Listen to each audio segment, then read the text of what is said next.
Hello student, free Indian coaching में आप सभी का स्वागत है। तो अभी आपका अर्धवार्षिक का पेपर होने वाला है कक्षा 11वीं वालों का।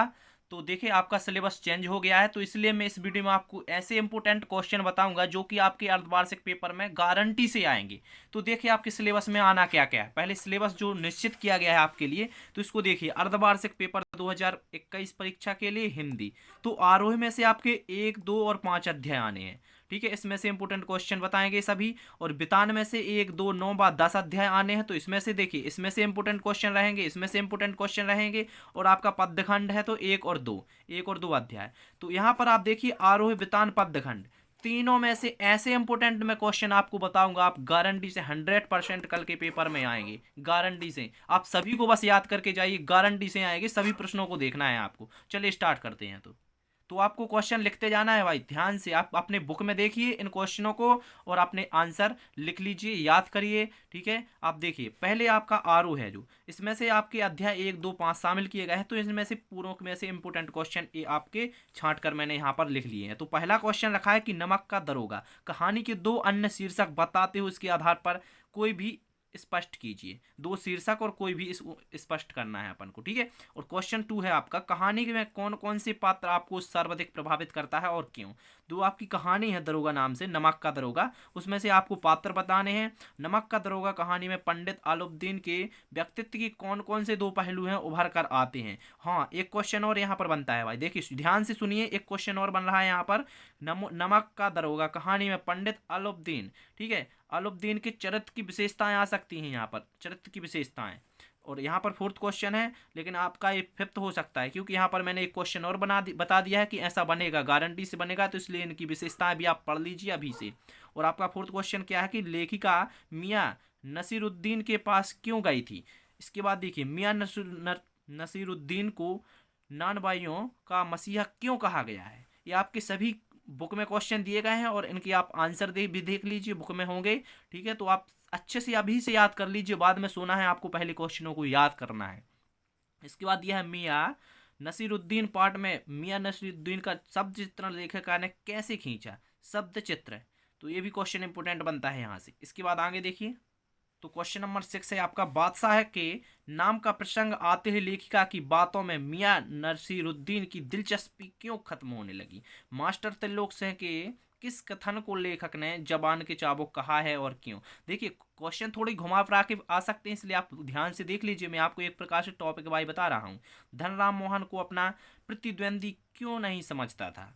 इसके बाद है, धनराम को मोहन के किस व्यवहार पर आश्चर्य होता है और क्यों। तो ये आपके आरोह के थे। अब देखिए बितान की, जिसमें से 1, 2, 9, 10 अध्याय। ठीक है, तो यहाँ पर आपको देखिए 1 और 2 अध्याय, 9, 10 में से आप खुद देख लीजिए। इसमें से मुझे क्वेश्चन, मतलब मेरे पास इसका मटेरियल नहीं था, इसलिए मैंने इनको अभी रिमूव किया है। आप 1 और 2 को बस बताएंगे इसमें। तो यहाँ पर देखिए लेखक कुमार गंधर्व, तो यहाँ पर लेखक भी लिख सकते हैं और लेखक का नाम डायरेक्ट लिख सकते हैं कि कुमार गंधर्व ने लता की गायिका की किन विशेषताओं को उजागर किया है, वो आपको विशेषताएं लिखनी है। और ऐसा भी क्वेश्चन बन सकता है कि लेखिका की, लेखिका मतलब जो आपकी लता मंगेशकर थी, लता मंगेशकर की किन विशेषताओं को उजागर किया है। और आपका दूसरा क्वेश्चन कैसा बनेगा यहाँ पर कि लता की मंगेशकर की, मतलब गायक की विशेषताएं, मतलब यहाँ पर ऐसा क्वेश्चन आएगा, कोई 2 विशेषताएं लिखिए, लता मंगेशकर की गायन की कोई 2 विशेषताएं, इस प्रकार क्वेश्चन बनेगा। यहाँ पर बनेगा आपका चित्रपट संगीत से आप क्या समझते हो।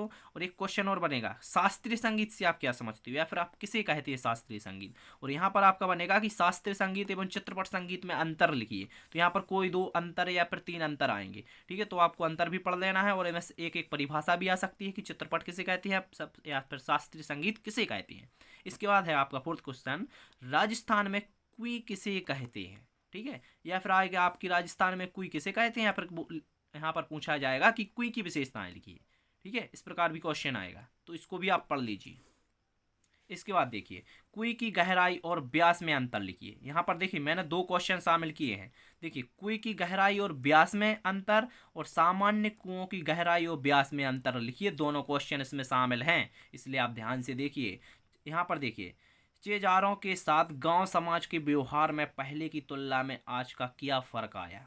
इसके बाद है, कुई निर्माण से संबंधित शब्दों का वर्णन कीजिए। तो कुई निर्माण में देखिए, पालर पानी, पाताल पानी, रेजानी पानी, तो इन पर आपको टिप्पणी आने की टिप्पणी प्रकार की आएगी, तो टिप्पणी लिखनी पड़ेगी इनको आपको 2-3 लाइनों में, तो इनको भी पढ़ लेना है, बुक में दी गए हैं। इसके बाद देखिए कुई का मुँह छोटा क्यों रखा गया है, कारण बताइए। इसके बाद है रेजानी पानी की क्या विशेषताएं, कोई 2 विशेषताएं या फिर 3 विशेषताएं आपसे पूछी जा सकती है। लय के प्रकार लिखिए, मतलब लय के प्रकार लिखना है आपको लता मंगेशकर की चैप्टर से एक क्वेश्चन है कि लय के प्रकार लिखिए, लय किसे कहते हैं, लय की विशेषताएं लिखिए, इस प्रकार क्वेश्चन बनेगा यहाँ से। इसके बाद आपको देखना है पद्यखंड, तो यहाँ पर देखिए पद्यखंड में से मोस्ट इंपोर्टेंट क्वेश्चन निकाल कर रखे हैं जो कि आपके कल पेपर में गारंटी के साथ आएंगे।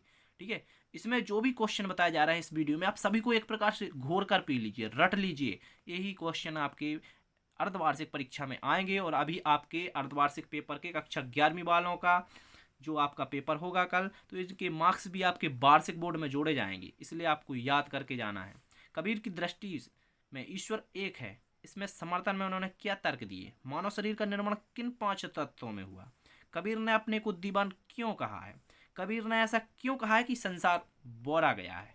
तो मोस्ट इंपोर्टेंट क्वेश्चन है भाई, इनको अभी के अभी घोर कर पी लीजिए, यानी कि याद कर लीजिए। इसके बाद है मीरा कृष्ण की उपासना किस रूप में करती थी, वह रूप कैसा है। लोग मीरा को बाबरी क्यों कहते थे। मीरा जगत को देखकर क्यों रोती थी। लोग लाज खोने का क्या अभिप्राय है। मीरा ने सहज मिले अविनाशी ऐसा क्यों कहा है। तो ये थे आपके मोस्ट इंपोर्टेंट क्वेश्चन। यदि आप स्क्रीनशॉट लेना चाहते हैं तो स्टार्ट से स्क्रीनशॉट लीजिए एक बार, या फिर मैं अभी आपको पीडीएफ की लिंक देता हूं। ठीक है, आप डिस्क्रिप्शन में दी गई लिंक पर क्लिक कीजिए, आपको ये पूरा पीडीएफ में के रूप में मिल जाएगा और इनको आप डाउनलोड करके याद कर लेना। ठीक है, और इस वीडियो को यार ज़्यादा से ज़्यादा शेयर करना है, ज़्यादा से ज़्यादा, और वीडियो को अभी लाइक कर दीजिए। कल पेपर है तो आप इसे अपने व्हाट्सएप और फेसबुक पर अभी शेयर कर दीजिए यार, शेयर में करने में पैसे नहीं लगते हैं, स्टूडेंटों की मदद होती है, तो आप शेयर कर दीजिए। Thank you.